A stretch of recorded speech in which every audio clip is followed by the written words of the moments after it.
You know, we're often taught to think that if something is legal, it must also be right. But is that really true?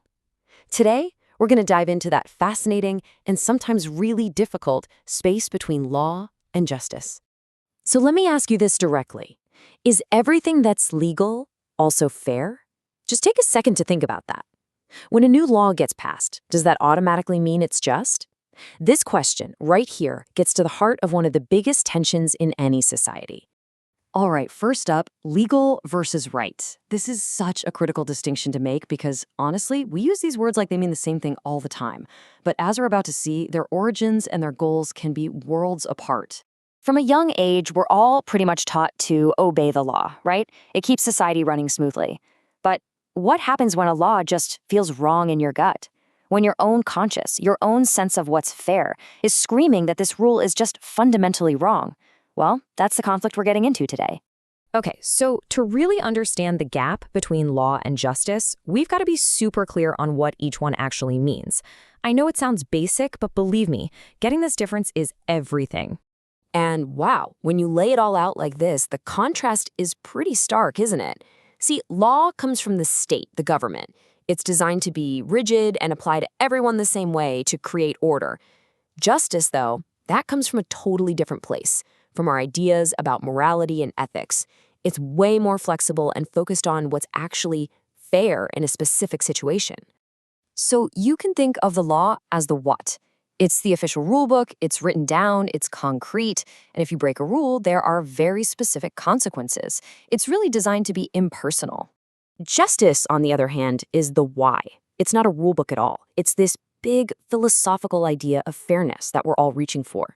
You could say justice is the high standard we hope our laws will live up to.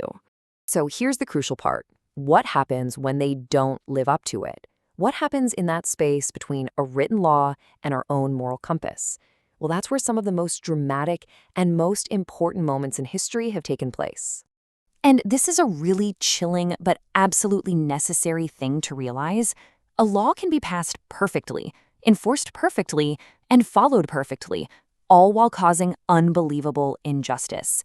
See, legal systems are made by people, which means they can be flawed and can totally reflect the prejudices of a certain time. And history gives us undeniable, heartbreaking proof of this. The Fugitive Slave Acts in the US made it a literal crime to help a person who had escaped slavery. In Germany, the Nuremberg laws systematically and legally stripped Jewish people of their rights and citizenship. And in South Africa, apartheid was this incredibly complex legal system built entirely on racial segregation. In every single one of these cases, these were the laws of the land, and in every single case, they were a profound moral failure. This powerful idea, which has been echoed by thinkers from St. Augustine all the way to Martin Luther King Jr., just perfectly captures the heart of this conflict.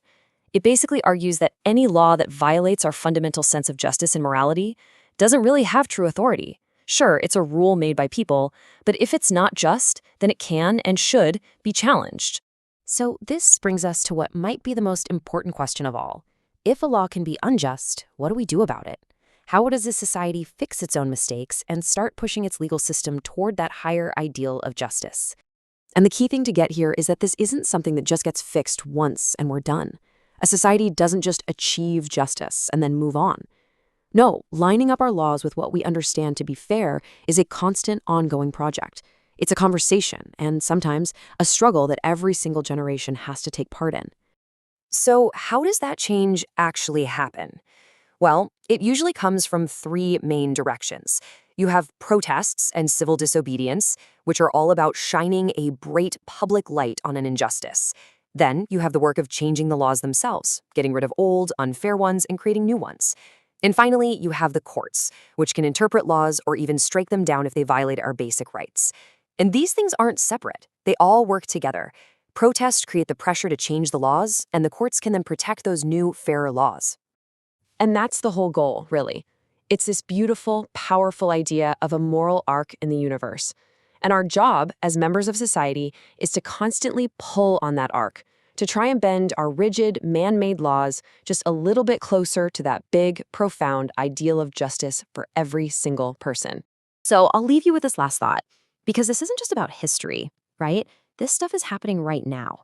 So now that you're thinking about the difference between what's legal and what's just, what's one law in the world today that you would change? It's a question worth asking. Thanks for diving into this with me.